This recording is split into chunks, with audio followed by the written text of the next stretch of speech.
কি বাবু, গণেশ ঠাকুর ওই রকমই হয়েছে তো, যেরকম তুমি চাইছিলে? হ্যাঁ আঙ্কেল, আমার গণেশ ঠাকুর ঠিক সেই রকমই, যেরকম আমি চাইছিলাম। কি সুন্দর বানিয়েছেন আপনি এই গণেশ ঠাকুরকে। আরে বাবু, ইনি গণেশ ঠাকুর বলে কথা।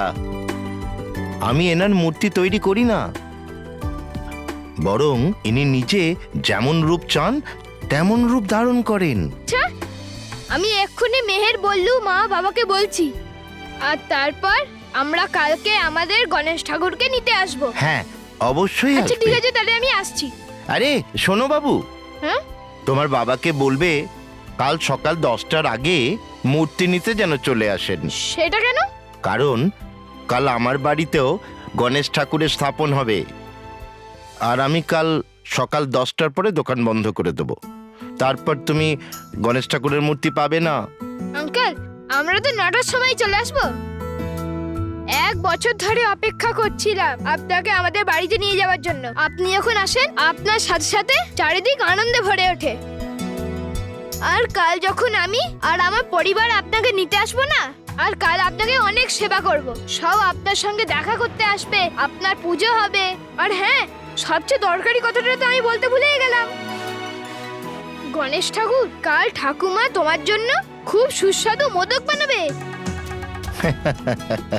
তাহলে গণেশ ঠাকুর, আপনি তৈরি তো আমাদের বাড়িতে যাবার জন্য? গণপতি বাপ্পা মোরিয়া। আচ্ছা, তাহলে আমি আসছি। হ্যাঁ,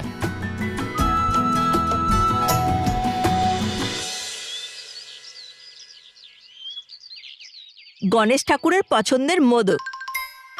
এবার যখন গণেশ ঠাকুর আসবেন, তখন সবার আগে উনিই ভোগ খাবেন। হ্যাঁ,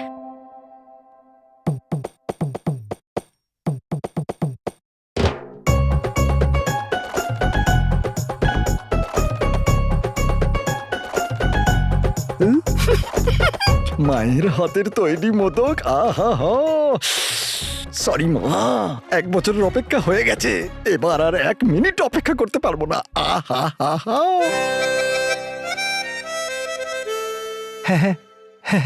সরি রকি, সরি, আমি তোকে ভুলেই গেছি, তাই না? হ্যাঁ হ্যাঁ, দেখলে ভগবান, একটা মোদকের জন্য ভাই ভাইকে ভুলে যাচ্ছে। কি যুগ এলো! আমি এক্ষুনি মাকে ডাকছি। মা! লাকি, মা যদি জানতে পারে না, আমরা দুজনেই মোদক পাবো না। তাই চুপ কর, চুপ, একদম চুপ। হাই, আস্তে।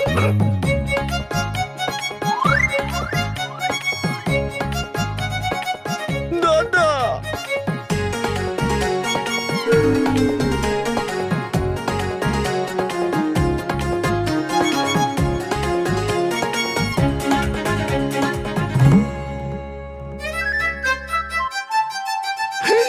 মামা, আমি চুরি করিনি, এই তো মানব চুরি করছিল। না না, আমি এটা চুরি করিনি, এটা বললো চুরি করেছে। বল এটা ধর। আরে এটা আমিও চুরি করিনি, এটা রকি কাকু চুরি করেছে। না না, এটা আমি চুরি করিনি, এটা তো দাদা চুরি করেছে। মা, মা, এটা আমি চুরি করিনি, আমাকে তো গণেশ ঠাকুর বলেছে। মহেশ, মোদক খা। আচ্ছা, এবার আমি তোকে বলছি, মহেশ বাইরে আয়। হ্যাঁ, হ্যাঁ। মহেশ! হ্যাঁ হ্যাঁ মা, বেরোচ্ছে। সবাই বাইরে এসো, চলো তাড়াতাড়ি মোদক রাখো। কি চাই? মোদক। রাখো রাখো। এসব কি করছো তোমরা? মানো, বললো কি? থামে থামে থামে, আমরা না মোদকের সুরক্ষাটা যাচাই করছিলাম। হ্যাঁ হ্যাঁ, আসলে কি, এত ভালো আর সুস্বাদু মোদককে খোলা রাখাটা একদম সুরক্ষিত নয়, সেই জন্য। আচ্ছা, এই জন্য তুমি তোমার পেটের মধ্যে রেখে এর সুরক্ষা করছো? হ্যাঁ হ্যাঁ, চুপ। আর মহেশ, এরা তো সব বাচ্চা, কিন্তু তোমার তো বোঝা উচিত। ঠাকুমা, বাবাও তো বাচ্চা। হ্যাঁ, তোমার কারেক্ট মা, আমি তো তোমারই বাচ্চা। তোমাদের নিয়ে আমি কি করব? মোদক খেতে দাও। খেয়ে নাও। ইয়ে! আরে এক মিনিট, যখন গণেশ ঠাকুর আমাদের বাড়িতে আসবে তখন ওনাকে ভোগ দেব, তারপর খাও।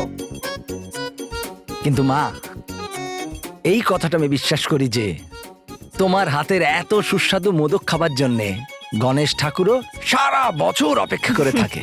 হ্যাঁ, আচ্ছা ঠাম্মি, তুমি যেরকমটা বললে গণেশ ঠাকুর একাই সব কটা মোদক খেয়ে ফেলবে? হ্যাঁ বাবা, যদি আমরা ভক্তি ভরে গণেশ ঠাকুরকে ডাকি তাহলে নিশ্চয়ই উনি আসবেন আর সব মোদক খাবেন। তার মানে এইবারও আসবে? গণেশ ঠাকুর তো তখনই আসবে না যখন তোমরা ওনাকে আনতে যাবে। মানব মেহের বলল তোমরা বাবার সাথে যাও আর গণেশ ঠাকুরকে ঘরে নিয়ে এসো। আর মহেশ, তুমিও তাড়াতাড়ি তৈরি হয়ে নাও। হ্যাঁ। হ্যাঁ বাবা, তাড়াতাড়ি তৈরি হয়ে যাও। ওই যে মূর্তিওয়ালা আঙ্কেলটা আছে না, উনি বলেছিলেন 10টার মধ্যে পৌঁছে যেতে, না হলে উনি দোকান বন্ধ করে দেবে 10টার সময়। হ্যাঁ হ্যাঁ, আমি এক্ষুনি তৈরি হয়ে নিচ্ছি। এই যাব, এই আসবো, কিন্তু তার আগে গণপতি বাপ্পা মঙ্গল মূর্তি। Welcome to Biten world. How may assist you? নতুন ফ্ল্যাটের জন্য একটা স্ট্যান্ড ফ্যান আর কুলার নেব। এই পচা গরম থেকে একটু স্বস্তি চাই। বাজার চলতে সব ব্র্যান্ড তো আর ভরসাযোগ্য নয়। তার জন্য তো আমাদের ফ্যান আছে, all purpose bullet table fan, ceiling fan. আমাদের সিলিং ফ্যান কিন্তু 30 মাসের ওয়ারেন্টি সহ পাওয়া যায়। আছে ফারাটা 2 বছরের ওয়ারেন্টি, 17 থেকে 20 মিটার এয়ার ফ্লো, মধ্যবিত্তের সাধ্যের মধ্যে একমাত্র ভরসাযোগ্য brand beaten.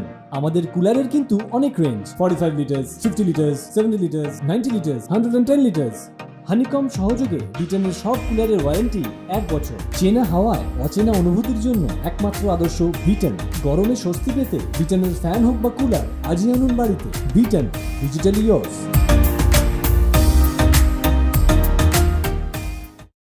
Ganapati Bappa Morya Mangal Murti, Morya Ganpati Bappa Morya Morya Mangal Murti, Morya Ganpati Bappa Moria.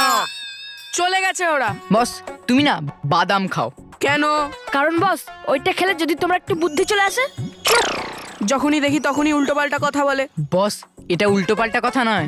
আজ গণেশ চতুর্থী আর তুমি গণেশ ঠাকুরের মূর্তি নিতে বেরিয়েছো। হ্যাঁ বস, তোমাকে মূর্তি আগে বুক করে নেওয়া উচিত ছিল। এখানে এরকম চলে না যে আজকেই তুমি ডিসাইড করলে আর আজকেই তুমি গণেশ ঠাকুরের মূর্তি পেয়ে যাবে। আমি কিচ্ছু জানি না। আমি যখন একবার ডিসাইড করে নিয়েছি যে আমি গণেশ ঠাকুরকে আমার বাড়িতে আনবো, তার মানে আনবো। কেউ ঠিক কথাই বলেছিল, মোষের সামনে বিন বাজানো বেকার। আমার কথার মানে যে এত কম সময়ের মধ্যে কোথা থেকে পাবো গণেশ ঠাকুরের মূর্তি? মোটু, সরি মন্টু বস, আমরা সব দোকানে দেখে নিয়েছি আর আমরা কোনো দোকানেই গণেশ ঠাকুরের মূর্তি পাচ্ছি না। সব মূর্তি আগে থেকে বুক।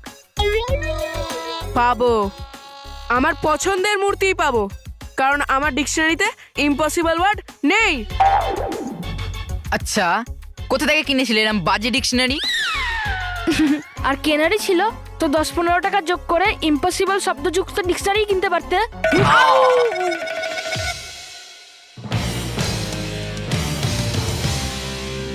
পেয়ে গেছি। কি ডিকশনারি? দেখ, গণেশ ঠাকুরের মূর্তি পেয়ে গেছি।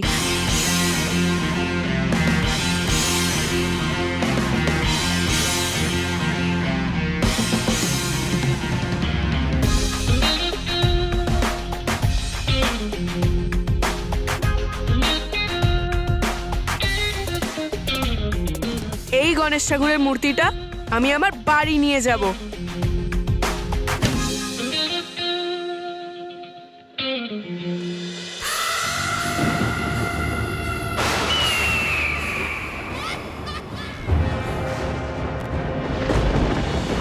কি ভাবছেন এত বড় ভয়ঙ্কর?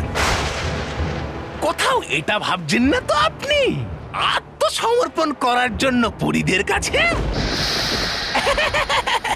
আত্মসমর্পণ তো ওই পরীরা করবে। আমার পায়ে পড়ে নিজেদের জীবন ভিক্ষা চাইবে, যখন আমি ওদের পরিলোকের চেহারা বদলে দেব। জানি না বদলাবে কিনা অবস্থা পরিলোকের, নাকি পালাতে হবে আপনাকে নিজেকে, নিজের মুখ লুকিয়ে।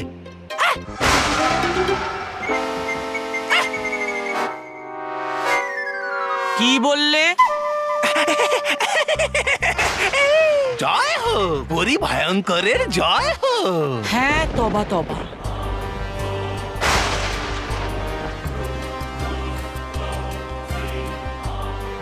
জয়ও হবে আর জয় জয়কারও হবে। খুব উৎসুক না ওই পরীরা আমার সাথে লড়াই করার জন্য? হাহ, এইবার ওদের পরিলোকের সাথে সাথে ওদের উৎসাহকেও ঠান্ডা করে দেব। কে? কিন্তু কি করে বদলায় না কখনো আবহাওয়া পরিলোকে? বদলাবে পরিলোকের আবহাওয়াও আর আমার ভাগ্যচক্র। পরি ভয়ঙ্কর, কথা তো আপনি বলেন বড় ভালো, কিন্তু হয় সব সময় উল্টোটাই। হয়ে যায় আপনারই উত্তেজনা ঠান্ডা।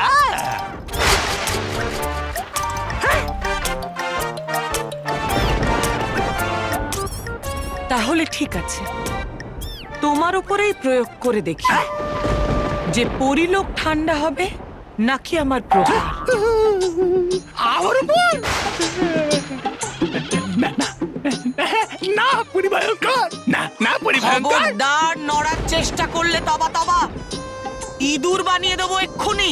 না না পরি ভয়ঙ্কর, না পরি ভয়ঙ্কর, না পরি ভয়ঙ্কর।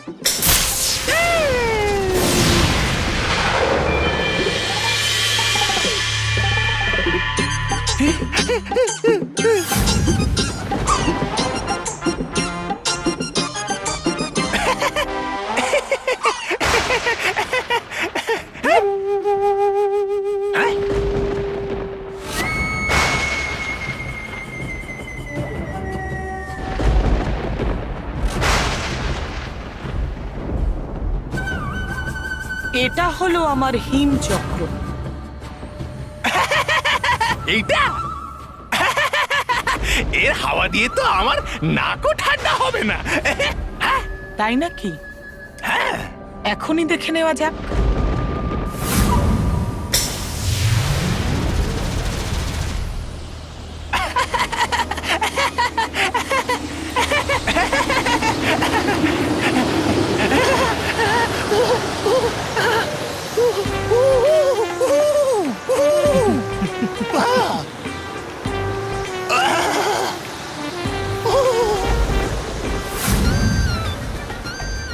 পরি ভয়ঙ্কর, বাঁচিয়ে নিন আমায়, লাগছে ঠান্ডা। এবার বুঝতে পেরেছো আমার হিমচক্রের শক্তি কতটা? এখনো তো এটা ছোট আছে। একবার ভাবো তবা তবা, যখন আমি ওর বিশাল রূপকে চালাবো তখন পরিলোকের কি হবে। আরে আমি তো তৈরি হয়ে গেছি, কিন্তু সবাই কোথায়? তৈরি হলে কিনা? 10টা বাজতে যাচ্ছে, হাতে সময় বেশি নেই, ও দোকান বন্ধ করে দেবে। আর আজ ট্যাক্সি আর রিক্সা পাওয়ার খুব অসুবিধা। আরে চলো, কোথায় সবাই? আমরা চলে এসেছি। তাহলে হাত উপরে করো। কে বাড়িতে থাকবে?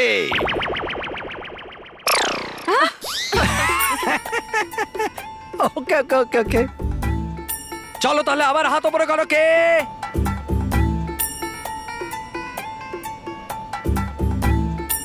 গণেশ ঠাকুরের মূর্তি আনতে যাবে। আরে সবাই গণেশ ঠাকুরকে আনতে যাবে তো, মন্দির সাজানো বাকি আছে, আমাকে কে সাহায্য করবে? 1 মিনিট মা। মেহের বাবা, তুই একটা কাজ কর, তুই আমাদের সাথে ঘরে থেকে যা। আমি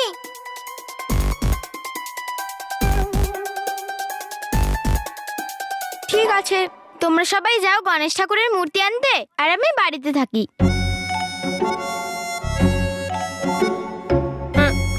মা, তুমি এত টেনশন কেন করছো? আমি তো আছি ঠাম্মিকে সাহায্য করার জন্য। আর তাছাড়া মেহের এসব সাজানো গোছানো করতে পারে নাকি? হ্যাঁ, এই বললো লাল্লু। আরে আমিও এসব সাজাতে গোছাতে পারি নাকি? আর এই সুযোগে আমি এই সাজানো গোছানোটাও শিখে নেব। তাই মেহের আমি বাড়িতেই থাকি, আর তুমি সবার সাথে গণেশ ঠাকুরের মূর্তি নিয়ে আসো। চলো চলো তাড়াতাড়ি শো। হ্যাঁ হ্যাঁ, ঠাকুমা শো নয় গো। হ্যাঁ হ্যাঁ হ্যাঁ ওটাই, সেম টু সেম। যাও তাহলে, 10টা বাজলে দোকান বন্ধ করে দেবে। তাহলে বলো সবাই, গণপতি বাপ্পা মঙ্গল মূর্তি, গণপতি বাপ্পা। বললু, তুই জেনে শুনে গেলি না? না, ওই মিহিরের যাওয়ার খুব ইচ্ছা ছিল, সেই জন্য। তোর মনটা অনেক বড়। সবাই তো আগে নিজের কথা ভাবে, আর তুই সব সময় মানব আর মেহের কথাই ভাবিস। তুমিও তো ওদের কথা ভাবার আগে আমার কথা ভাবো, তাই না মা? চলো মন্দির সাজানো শুরু করি। হ্যাঁ হ্যাঁ হ্যাঁ, চলো চলো চলো। আঙ্কেল, গণপতি বাপ্পা। মরিয়া। আরে আঙ্কেল, এটা না, অন্য কিছু। আচ্ছা আচ্ছা, মঙ্গল মূর্তি মরিয়া। আরে আঙ্কেল, আমার গণেশ ঠাকুরের একটা মূর্তি চাই। পরের বছর। পরের বছর না, এই বছরই। আরে বাবু, এবার সব মূর্তি বিক্রি হয়ে গেছে। যে কটা পড়ে আছে এগুলোর অ্যাডভান্স বুকিং হয়ে গেছে। আঙ্কেল, আমি আমার বাবাকে বলে আপনাকে বেশি টাকা দেব, কিন্তু প্লিজ আপনি আমায় আমার পছন্দের মূর্তি দিয়ে দিন। হ্যাঁ, আমার এই মূর্তিটাই চাই, প্লিজ দিয়ে দিন না। সরি বাবু, তোমাকে বললাম না আমি তোমাকে এই মূর্তি দিতে পারি না, কারণ গণপতি বাপ্পা মরিয়া। মঙ্গল মূর্তি মরিয়া। এই মূর্তির অ্যাডভান্স বুকিং হয়ে গেছে। চলো বস, ইম্পসিবল ওয়ার্ড যুক্ত ডিকশনারি নিয়ে নাও। চুপ। আঙ্কেল, বুক করা আছে না? বুক করা ছিল। এবার এই মূর্তিটা মন্টু দ্য গ্রেটেস্ট লেখানির পছন্দ। আপনি চাইলে আমার বাবাকে বলে আপনাকে দ্বিগুণ টাকা দেবো। না 3 গুণ। না 4 গুণ। এই রোহিত কুশল, কম হলো 8 গুণ। রোহিত কুশল। বাবু, গণেশ ঠাকুরের মূর্তি শ্রদ্ধা ভক্তি দিয়ে পাওয়া যায়, টাকা দিয়ে নয়। বস, টাকা তো আমাদের কাছে নেই, সেটা তুমি দিয়ে দাও। শ্রদ্ধাকে আমরা নিয়ে চলে আসছি। চল হ্যাঁ, রোহিত, হ্যাঁ। চল। আরে দাঁড়াও বাবু, তোমরা এই মূর্তি তখনই পেতে পারো যদি এই মূর্তির লোক 10টার আগে মূর্তি নিতে না আসে তখন। কিন্তু আঙ্কেল, এই মূর্তিটা কার? গণেশ ঠাকুরের। মানব ঢালির। মানব ঢালি। ও, মানব ঢালি। দেখলি রোহিত কুশল, গণেশ ঠাকুরও এটাই বলছে যে উনি মানব ঢালির বাড়িতে নয়, মন্টু দ্য গ্রেটেস্ট লেখানির বাড়িতে যেতে চান। এবার আমি মানব ঢালির থেকে এই গণেশ ঠাকুরের মূর্তি নিয়েই ছাড়বো। আঙ্কেল, ঠিক তো? যদি 10টার মধ্যে মানব ঢালি না আসে, তাহলে তুমি আমায় এই মূর্তিটা দিয়ে দেবে? হ্যাঁ ঠিক। রোহিত কুশল, ফলো মি। গণপতি বাপ্পা মরিয়া। মঙ্গল মূর্তি মরিয়া। তোরা বুঝে গেছিস তোদের কি করতে হবে? হ্যাঁ বস, আমরা বুঝতে পেরে গেছি যে আমাদের অন্য দোকানে গিয়ে তোমার জন্য মূর্তি আনতে হবে। বস, আমরা তোমার কথা বুঝতে পারি, কারণ বস আজকাল তুমি মানব মেহেরের হাত থেকে রাখি নিতে পারো না, মূর্তিটা আবার কি করে নেবে? বোকার দল! তোদের মানবকে এখানে 10টার আগে আসার থেকে আটকাতে হবে। বস, ওই কাজটা তো তুমিও করতে পারো, শুধু তোমাকে মাঝ রাস্তায় দাঁড়িয়ে থাকতে হবে। যদি আমি মাঝ রাস্তায় দাঁড়িয়ে থাকি, তাহলে ওরা এখানে আসতে পারবে না। কি করে?